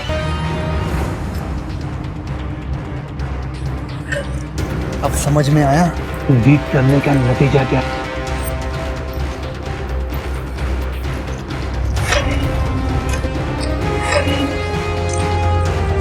ओए शाणे किधर? अंदर जाना है मुझे। चल चल।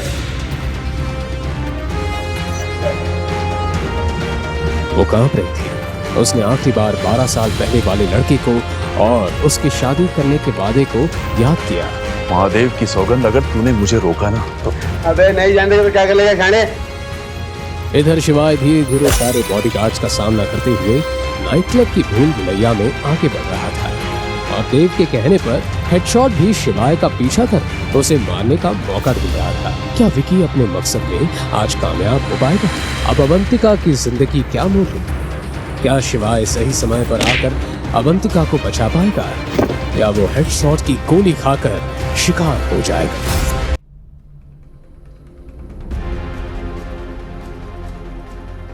कौन है तू? नाम सुनेगा ना तो जान निकल जाएगी तेरी। चलो। ऐसे कैसे जाने दो? पूरे 2 करोड़ में मैंने इसकी सौतेली मां से। क्यों आशिक? अब तो मान ले हार, वरना निकालो तेरे लैला की जान। अब क्या होगा? शिवाय कैसे बचाएगा अवंतिका को और क्या है शिवाय की असली सच्चाई? जानने के लिए सुनिए आगे का किस्सा। अवंतिका खुद को बचाने के लिए छटपटा रही थी और विकी वो अपनी पूरी ताकत के साथ अवंतिका पे हावी होने की कोशिश कर रहा था। शिवाय की नजर सीधे उस चेहरे पर गई जो उसने 12 साल पहले देखा था। एक पल के लिए सब थम गया था। ये वही आंखें, वही होंठ और वही बाल थे। अवंतिका को देखकर शिवाय का दिल दुगनी तेजी से धड़कने लगा था। कौन है तू? नाम सुनेगा ना तो जान निकल जाएगी तेरी।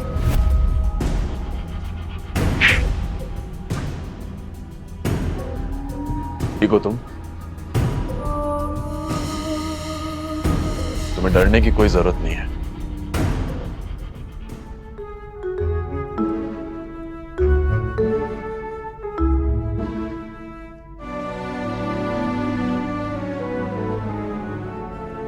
ऐसे कैसे जाएगी? आखिरी बार कह रहा हूं तुझे, मेरे रास्ते से हट जा, नहीं तो जिंदा नहीं बचेगा। कौन है बे तू? हाँ, मेरे क्लब में आके मुझसे ही पंगा ले रहा है। मैं वो हूं जिसका चेहरा आज के बाद तू कभी भूल नहीं पाएगा। चलो। ऐसे कैसे जाने दो? पूरे 2 करोड़ में की सौतेली मां से। मर्द का बच्चा है ना, तो रोक के दिखा। शिवाय जिस तरह से विकी को मार रहा था उसे देखकर अवंतिका घबरा गई। उसे मालूम था कि विकी की पहुंच कहां तक थी। तुम जाओ यहाँ से, ये बहुत खतरनाक आदमी है। तुम चिंता क्यों करती हो? भोलेनाथ हमारे साथ है। इधर शिवाय भी उसे इधर उधर ढूंढने लगा। महादेव की कसम, आज मैं उसे जिंदा नहीं छोड़। शायद तुम समझ क्यों नहीं रहे, हम दोनों को मार डालेगा। मेरे साथ जो भी हो रहा है वो मेरी किस्मत है। तुम मेरी बदनसीबी के चक्कर में अपनी जान क्यों देना चाह रहे हो? लेकिन शिवाय को इन बातों से कोई असर नहीं हो रहा था। तुम्हें लगता है अगर ये तुम्हारी बदनसीबी है तो फिर ये समझ लो कि खुद महादेव ने मुझे यहाँ तुम्हारा नसीब बदलने भेजा है। शिवाय की ये बात सुनकर अवंतिका हक्की बक्की रह गई थी। एक पल के लिए उसके मन में ये सवाल उठा कि कहीं ये वही लड़का तो नहीं जिसे 12 साल पहले उसने शादी का प्रॉमिस किया था। विकी के एक फोन से नाइट क्लब में बॉडीगार्ड्स की भीड़ जमा हो गई थी। क्या करेंगे? मैंने कहा था निकल जाओ यहाँ से।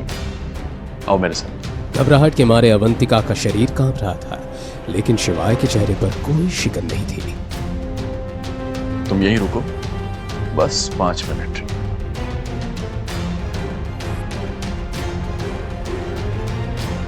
शिवाय धड़कते हुए कोयले की तरह उन गार्ड्स की तरफ बढ़ने लगा। अगर तुम लोगों को अपनी जान प्यारी है ना, तो एक एक नहीं, सब एक साथ आओ।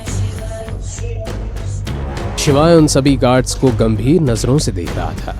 गार्ड्स खुद शिवाय की आंखें देखकर कहीं ना कहीं घबरा रहे थे। तूने इस खेल को और भी आसान बना दिया शिवाय। शिकार खुद चलकर पिंजड़े में आके आए। इस क्लब का चप्पा चप्पा पता है मुझे। ये सुनते ही सभी गार्ड्स शिवाय की तरफ भागे।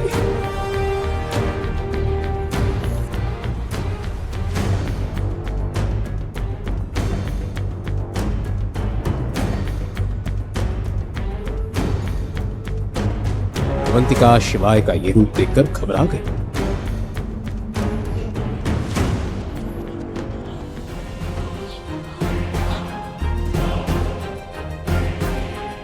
कुछ सेकंड्स के बाद जब आवाज थमी तो अवंतिका ने अपनी आंखें खोली। सामने जो नजारा था उसे देखकर उसका मुंह खुला का खुला रह गया।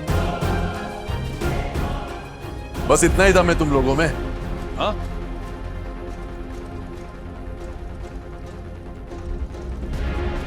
शिवाय को सही सलामत देखकर अवंतिका की जान में भी जान आ गई थी।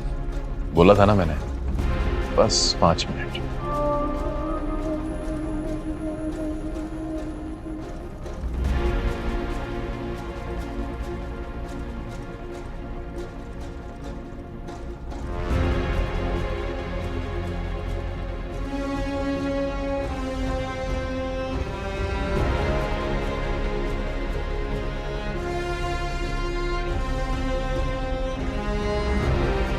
शिवाय अवंतिका का हाथ थामकर नीचे आया तो विकी ये नजारा देखकर हक्का बक्का रह गया। उसे तो लगा था कि वो शिवाय की लाश देखेगा, लेकिन यहाँ तो शिवाय जिंदा था।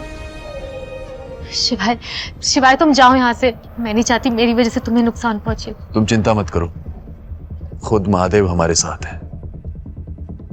इसको तो मैं सबक सिखाऊंगा आज। शिवाय विकी के काफी करीब पहुंच चुका था, लेकिन इससे पहले कि वो विकी से कुछ कहता, क्यों बासिक, अब तो मान ले हार। शिवाय ने भी पीछे मुड़कर देखा तो उसकी आंखें फटी फटी रह गई। वरना निकालो तेरे लैला की जान। शिवाय खुद अवंतिका को गन पॉइंट पर देखकर घबरा गया था। इस सिचुएशन से निपटने के लिए उसका शांत रहना जरूरी था। ए, जो बात करनी मुझसे कर, छोड़ दे उसे। बात क्या करनी है? मैं तो यहाँ काम निपटाने आया था। वैसे भी तेरे नान को सुपारी मिली थी। शिवाय को समझ नहीं आ रहा था कि उसकी मरने की सुपारी कौन दे सकता था। उधर हेडशॉट भी बंदूक लोड करते हुए बोला, किंतु हाथ नहीं आ रहा था, इसीलिए दीदी को पकड़ना पड़ा। क्या हो गया? निकल गया दम? बेटा तुझे सच बता रहा हूँ, अगर मेजर नहीं आए होते ना तो आज तेरी जान निकाल लेता। मेजर? मेरी औकात तेरे मेजर से बहुत ऊपर की है। मेजर? शिवाय की ये बात हेडशॉट को पसंद नहीं आई। असल में हेडशॉट जिस मेजर के बारे में बात कर रहा था वो कोई और नहीं बल्कि शिवाय ही था। हंसता है हमारे बॉस पे, हमारे मेजर का मजाक उड़ा रहा है। इसे अभी मत मारना। मैं चाहता हूँ कि मेरे पैरों पे गिरे और नाक रगड़ कर माफी मांग। मैं और तेरे पैरों पे? सुना तूने? जल्दी से पैरों पे लपक ले, वरना नहीं मांगता माफी।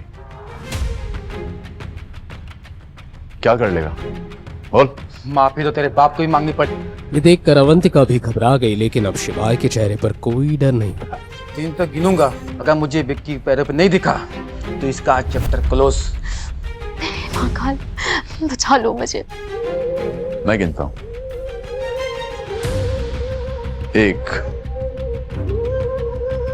2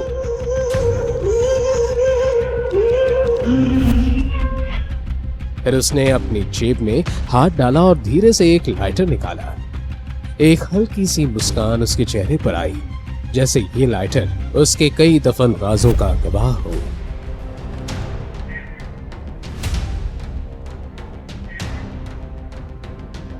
अवंतिका ने जब आंखें खोलकर देखा तो उसे पता चला कि हेडशॉट के हाथ कांप रहे थे। सिर्फ हाथ ही नहीं बल्कि उसका पूरा शरीर कांपने लगा था, सिर से पसीना टपकने लगा था, सांसें लंबी हो चुकी थी। 3। देखते ही देखते हेडशॉट घुटनों के बल जमीन पर गिर चुका था। उसकी हालत अधमरे इंसान की तरह लगने लगी थी। क्या शिवाय की असलियत सबके सामने आ जाएगी? क्या अवंतिका को पता चलेगा कि शिवाय उसका 12 साल पुराना प्यार था? क्यों डर गया था हेडशॉट शिवाय का मूनलाइटर देखकर, और आखिर क्यों वो शिवाय के सामने गिड़गिड़ा रहा था? बोला था ना 5 मिनट। ये बात सुनकर अवंतिका भी मुस्कुरा दी। कुछ सेकंड्स के बाद जब शिवाय अवंतिका का हाथ थामकर सीढ़ियों से नीचे आया तो विकी ये नजारा देखकर हक्का बक्का रह गया। उससे तो लगा था कि वो शिवाय की लाश देखेगा, लेकिन यहां तो शिवाय जिंदा था। ये देखकर विकी का गुस्सा और भी बढ़ गया, लेकिन वो कर भी क्या सकता था। शिवाय ने गुस्से भरी नजरों से विकी को देखा और धीरे धीरे उसकी तरफ बढ़ने लगा। जैसे जैसे शिवाय उसके पास आ रहा था, विकी का गला सूखता जा रहा था। शिवाय विकी के काफी करीब पहुंच चुका था, लेकिन इससे पहले कि वो विकी से कुछ कहता, उसे पीछे से गोली चलने की आवाज आई। शिवाय ने भी पीछे मुड़कर देखा तो उसकी आंख फटी की फटी रह गई। किसी ने अवंतिका के सर पर गन लगा रखी थी। ये और कोई नहीं बल्कि हेडशॉट था। फिर हेडशॉट शिवाय के ऊपर हंसने लगा। क्यों बे आशिक, अब तो हार मान ले या निकालू तेरी लैला की जान। शिवाय खुद अवंतिका को गन पॉइंट पर देखकर घबरा गया था। इस सिचुएशन से निपटने के लिए उसका शांत रहना जरूरी था। ऐसे में उसने हेडशॉट से कहा, देखो तुम्हें जो भी बात करनी है मुझसे करो। बात किससे करनी है? मैं तो यहाँ काम निपटाने आया हूँ। वैसे तो सुपारी तेरे नाम की मिली थी, लेकिन तू हाथ नहीं आ रहा था तो दीदी को धरना पड़ा। शिवाय को समझ नहीं आ रहा था कि उसे मारने की सुपारी कौन दे सकता है। इससे पहले कि शिवाय कुछ कहता, विकी उछलते हुए बोला, अब क्या हुआ? निकल गया सारा दम।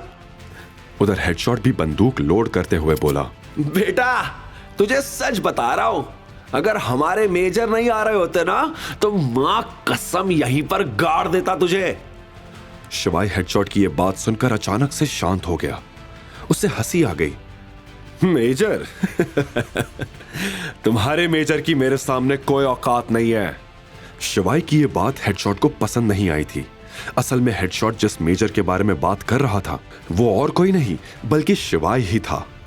हेडशॉट ने अवंतिका के सर से बंदूक हटाकर शिवाय पर निशाना साधते हुए कहा, हंसता है हमारे बॉस पर, हमारे मेजर का मजाक उड़ाता है।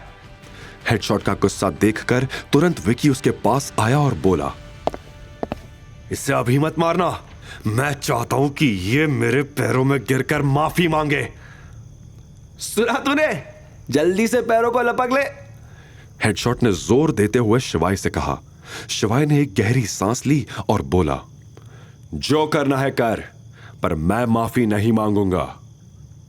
अबे माफी तो तेरे बाप को भी मांगनी पड़ेगी। और यह कहते हुए हेडशॉट ने बंदूक दोबारा अवंतिका के सर पर लगा दी। यह देखकर अवंतिका भी घबरा गई, लेकिन अब शिवाय के चेहरे पर कोई डर नहीं दिख रहा था। शिवाय जाके सोफा पर बैठ गया। अवंतिका भी कुछ समझ नहीं पा रही थी।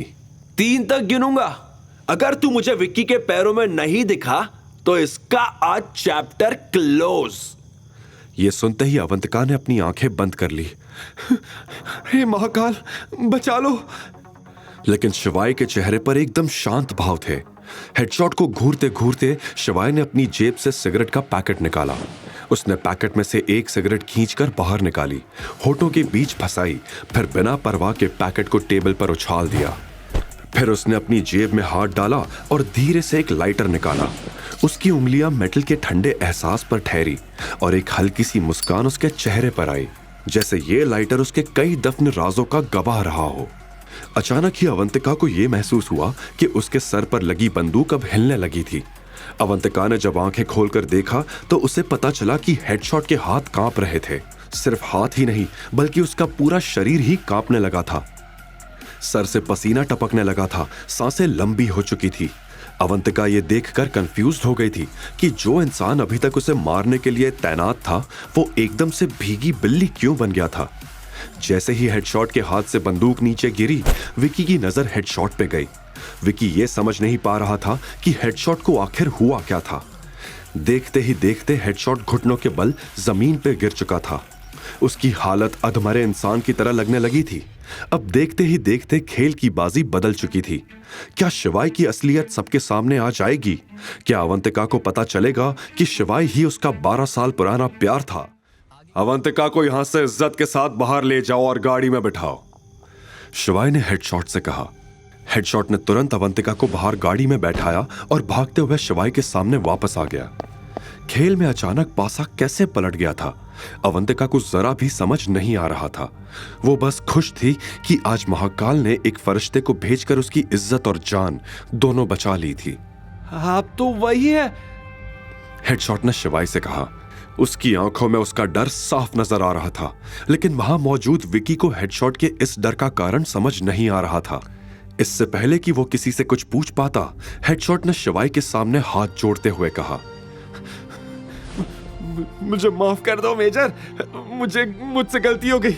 आप मुझे सजा दो, आप मुझे जो सजा दोगे मुझे मंजूर है। उसकी ऐसी हालत देखकर शिवाय आराम से सोफा पर बैठा लाइटर से खेलते हुए मुस्कुरा रहा था। यह वही लाइटर था जो हेडशॉट ने 5 साल पहले उस लड़ाई के बाद देखा था, जिसमें मेजर ने अंडरवर्ल्ड किंग को हराया था। उस लाइटर पर मेजर गुदा हुआ था। कुछ सेकंड्स के बाद शिवाय ने लाइटर को टेबल पर रख दिया और हेडशॉट की तरफ देखते हुए विकी को सुनाने के लिए बोला, यहां पर अभी कुछ लोग कुछ कह रहे थे। क्या कह रहे थे? कि मुझे मेरे पैरों में गिरना होगा, मेरे बाप को भी मेरे पैरों में गिरना होगा, माफी मांगनी होगी, वगैरह वगैरह। शिवाय के मुंह से यह बात सुनते ही हेडशॉट का दिमाग और खराब हो गया। उसने गिड़गिड़ाते हुए बोला, इसका दिमाग खराब हो गया था मेजर, कुछ भी बकवास किए जा रहा था। और तुम शायद अवंतिका को मारने भी वाले थे। गलती हो गई मेजर। हेडशॉट ने अपने दोनों हाथ जोड़ दिए। विकी को अब तक समझ में आ गया था कि शिवाय कोई छोटी मोटी चीज नहीं था। अगर विकी वक्त रहते शिवाय से माफी नहीं मांगेगा तो शिवाय इसी वक्त उसकी जान ले सकता था। ऐसे में वो भी शिवाय के पैरों में आकर गिरा और बोला, मुझे माफ कर दो, मुझसे बहुत बड़ी गलती हो गई। आगे फिर ऐसा कभी कुछ नहीं होगा। मां कसम, मैं कभी किसी लड़की के साथ ऐसा नहीं करूंगा। शिवाय ने विकी को हीन भावना से देखा और बोला, तुमने जो आज किया है वो माफी के लायक नहीं है। ऐसी हरकत तो कोई जानवर भी नहीं करता है। तुझे आज माफ कर भी दिया तो भी इस बात की क्या गारंटी है कि तू आगे से कभी ऐसा कुछ नहीं करेगा? शिवाय की यह बात सुनकर विकी सहम गया और हिचकिचाते हुए बोला, मेजर, मैं अपनी मां की कसम खा रहा हूं। मैं अपनी मां की कसम झूठी नहीं खाता। आज से हर औरत को देवी मानूंगा।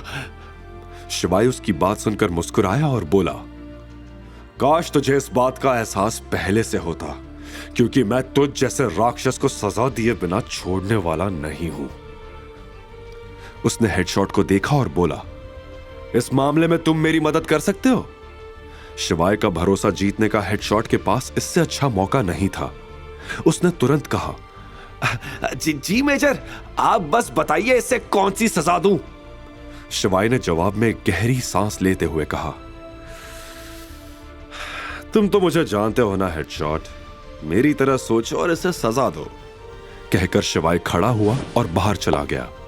हेडशॉट ने विकी के ही कुछ गार्ड्स को बुलाया और बोला, इसे खड़ा करो, जल्दी जाओ। गार्ड्स तुरंत विकी की तरफ बढ़ने लगे। यह सुन के विकी और भी घबरा गया और उसने कहा, नहीं, आप मेरे साथ ऐसा नहीं कर सकते। साले, ज्यादा बोल रहा है। अगर तू लड़कियों के साथ ऐसा वैसा कर सकता है तो हम भी तेरे साथ ऐसा कर सकते हैं। हेडशॉट ने चिल्लाते हुए कहा। इधर नाइट क्लब के बाहर अवंतिका पहले से ही शिवाय की गाड़ी में बैठी थी। शिवाय ने भी कार में बैठने के लिए दरवाजा खोला ही था कि तभी नाइट क्लब के अंदर से विकी के चिल्लाने की आवाज आई। यह सुनकर अवंतिका ने शिवाय की तरफ देखा और बोली, ये कैसी आवाज थी? क्या पता, अंदर कुछ हुआ होगा। तुम फिक्र मत करो अवंतिका। और उसने अपनी गाड़ी चालू कर ली। वैसे तुम हो कौन और तुम्हें किसने बताया कि मैं यहां हूं? अवंतिका ने यह सवाल शिवाय से पूछा। अवंतिका के मन में यही चल रहा था कि कहीं शिवाय वही लड़का तो नहीं जिसने 12 साल पहले उससे प्रॉमिस किया था। इससे पहले कि शिवाय अवंतिका की इस बात का जवाब दे पाता, अवंतिका का फोन बज उठा। यह रेखा का फोन था। उसका नाम देखते ही अवंतिका का गुस्सा 7वें आसमान पर चढ़ चुका था। फिर भी अवंतिका ने फोन उठाया और उधर से रेखा ने कहा, बेटा, मैंने बस यही पूछने के लिए फोन किया था कि तू अभी विकी के साथ ही है ना? उसका यह सवाल सुनते ही अवंतिका भभक उठी और चिल्लाते हुए बोली, आप जैसी औरत मैंने अपनी जिंदगी में नहीं देखी। मैं आपकी बात मान के यहाँ आई और यहाँ आकर मुझे पता चला कि आपने मुझे उस हैवान को बेच दिया है। यह सुनते ही रेखा का भी पारा गर्म हो गया। वो समझ गई थी कि अवंतिका विकी के साथ नहीं थी। ऐसे में उसने कहा, तुम मेरे ऊपर चिल्ला रही है? तुझे तो मुझे शुक्रिया कहना चाहिए था, वरना तुझे विक्की जितना अमीर आदमी क्या कभी मिल पाता? ये सब आपने मेरी जिंदगी बनाने के लिए नहीं, अपनी जिंदगी बनाने के लिए किया है। पैसे लिए आपने उससे मेरे बदले में। लेकिन तेरी प्यारी दादी को तो सब पता ही था ना, उन्होंने ही तुझे समझाया था वहां जाने के लिए। आप सभी लोग एक जैसे ही हो। ये कहते हुए अवंतिका का गला भर आया था। उसकी आंखों से आंसू टपकने लगे थे। शिवाय जो कि बगल में बैठा था वो सारी बातें सुन रहा था। उसे भी अवंतिका के लिए बुरा लग रहा था। उससे रहा नहीं गया और उसने अवंतिका के कंधे पर हाथ रखते हुए कहा, अवंतिका रिलैक्स, तुम अब सेफ हो, फिक्र मत करो। रेखा ने शिवाय की यह आवाज पहचान ली थी। उसने गुस्से में कहा, तू इसके साथ क्या कर रहा है? नंदिनी को डिवोर्स देने के बाद भी हमारा पीछा नहीं छोड़ेगा क्या? रेखा की यह बात सुन के अवंतिका शॉक्ड हो गई। उसने सपने में भी यह नहीं सोचा था कि शिवाय और कोई नहीं बल्कि नंदिनी का एक्स हस्बैंड था। लेकिन अब अवंतिका को रेखा की एक भी बात नहीं सुननी थी और अवंतिका ने कॉल काट दिया। पर अभी भी अवंतिका के आंसू नहीं रुके थे। उसके दिल में बहुत कुछ था जो वो बाहर निकालना चाहती थी। जब उससे रहा नहीं गया तो उसने रोते हुए कहा, मेरी जिंदगी खराब है। पहले तो मुझे उस लड़के ने धोखा दिया जिसके इंतजार में मैं पागलों की तरह बजाज फैमिली की हर बात मानती रही, इस उम्मीद में कि एक दिन वो लड़का आएगा। लेकिन मैं ही पागल थी जो उसकी बातों में आ गई। और अब ये दादी। अवंतिका को ये कहते सुनकर शिवाय का दिल उसके लिए टूट रहा था।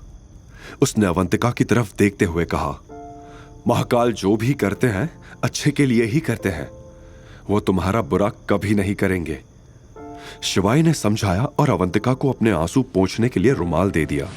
उसने शिवाय से रुमाल लिया और अपने आंसू पोंछने लगी। अब अवंतिका भी थोड़ी शांत थी।